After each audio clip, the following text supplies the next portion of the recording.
What's going on all you Helldivers? In today's video we're going to be taking a little look at armour. I'm going to be going over a few tips in case anyone doesn't know about them, and also I'm going to be going over what I believe are currently the 3 best passive armour perks in the game, with a bonus one chucked in for good measure at the end.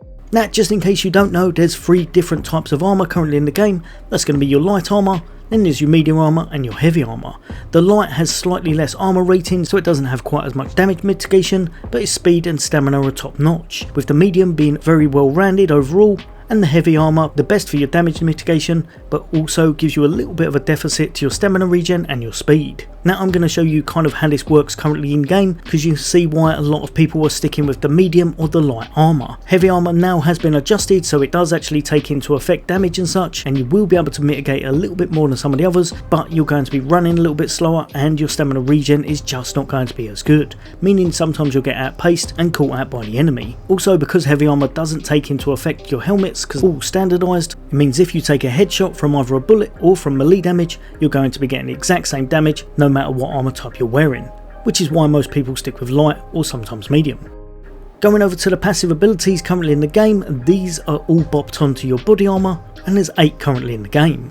First one, Democracy Protects, mean you get 50% less chance of getting killed by lethal damage and prevents bleeding from your chest hemorrhages. Extra Padding increases your armour rating. I've got doesn't show up on stats here, but now they've adjusted that and it does actually show up on the page. Engineering Kit reduces recoil whilst crouching or laying down by 30% and increases your grenade capacity by 2. Fortified means you reduce your recoil while crouching or laying down by 30% while granting 50% resistance to explosions. Your Scat means markers placed on maps scan the area every 2 seconds, and it also reduces your enemy detection by 30%. Server Assisted increases grenade throwing range by 30% and adds 50% bonus to limb health. And finally, your Medkit increases stim capacity by 2 and increases their duration by 2 seconds. Also, since the last update where we've now got the new War Bond Cutting Edge, you've got a new passive that you can gain on your armour, and that's going to be called Electrical Conduit, which is going to provide 95% resistance to arc damage, perfect for any team that wants to take in a lot of arc weapons. Now jumping over to my top 3 picks, remember there will be a bonus one at the end, but at number 3, and I've got to pick Democracy Protects. This one is ridiculously good if you want to chuck on an armour perk, not fall over as much, not have to bring in as many reinforcements, because it gives you that 50% chance to just not die when you take fatal damage. This one literally is a complete lifesaver from time to time, and you can see yourself getting hit, ragdolled, sometimes blown across the map when you should have died from probably the first hit. Remember, it doesn't make you immortal, but with a bit of luck this can really help change the situation and allow you to take out enemies or get away from something that would have took you down. Also, the fact that the hemorrhage into your chest doesn't cause bleed damage now is another amazing thing for this perk, and you'll often notice times when you should have fallen over, but because this is how it is, you live to fight another day. But seeing as you're a Helldiver, let's face it, that probably won't last too long. Coming in at number 2, and we have the Engineering Kit. This is going to mean you get reduced recoil when you're crouching or prone by 30%, but the real reason you're going to be picking this is for the fact that you can get 2 extra grenades in your kit.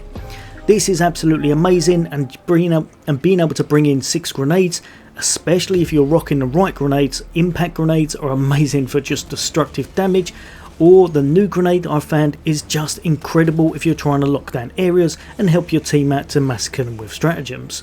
The new stun grenade is one of the best pieces of kit in the game, and being able to use it in conjunction with this passive can really help you, or of course the team out around you, meaning you can lock down areas, you can take out some big targets because they're going to be stunned and standing still, and they're just much easier to hit overall. I would highly advise also using this booster, because this is going to mean whenever you're taken out and then you come back in, you're also going to have full ammo and you're going to have full 6 grenades again. Absolutely ideal in pretty much every single situation. And I found overall using this can really help out your team and be an absolute blast to play with in general. Now coming in at my number 1 slot, and this is the one that I find myself completely picking over everything else pretty much every single time, and that's going to be your Medkit. The Medkit is, I would say, the tankiest thing currently in the game, above padding, above armour, above pretty much everything. If you like survivability, this is going to be the one for you. it's going to give you 2 additional stims, now allowing you to have 6 stims rather than 4, and because it also gives you 2 seconds extra of that regen, you can really find yourself surviving situations that otherwise you would have been overwhelmed and massacred very fast. Often I'll use this when I'm being taken down by hunters or swarms or just completely overwhelmed by enemies, and I found that it can really turn the tides of battle, sometimes letting me take out enemies at close range when I really am outnumbered and should not be able to take them down before they take me down. Make sure you stim up very often and you start to realise that this is one of the very strongest and best perks in the game. Overtime. Now, like I said, there is going to be a bonus one, and this last one is going to be for people who love that solo play, or for people who like to do things like farming, for example super credits or resources, and that's going to be the scout passive. The great thing about this one, that markers placed on the map will generate radar scans every 2 seconds, and it's going to reduce the rate at which enemies can detect you by 30%. This one is absolutely vital for anyone who, like its namesake says, likes to do a bit of scouting. They like to know what's going on around the map, they like to just not get caught out in general, and it's perfect for anyone who wants to avoid things such as the patrols. If you like to be sneaky, you like a bit of stealth in your game, or you're going to be going out and try to farm some super credits, this is probably going to be one you want to chuck on your Helldiver. It's going to make tackling the map a lot easier and mean you're not going to get caught out in tricky situations or aggro a whole bunch of mobs you probably wouldn't have been able to avoid otherwise. Remember, it hasn't got much going for it if you do get into trouble in a firefight, but if you're trying to avoid firefights and be the ultimate scout on your team, then this is definitely the one to go for. Right, hopefully that's helped a few of you guys and girls out. Let me know in the comments if there's any that you really enjoy using. But as always, for all things gaming, take care. I'll see you on the next day.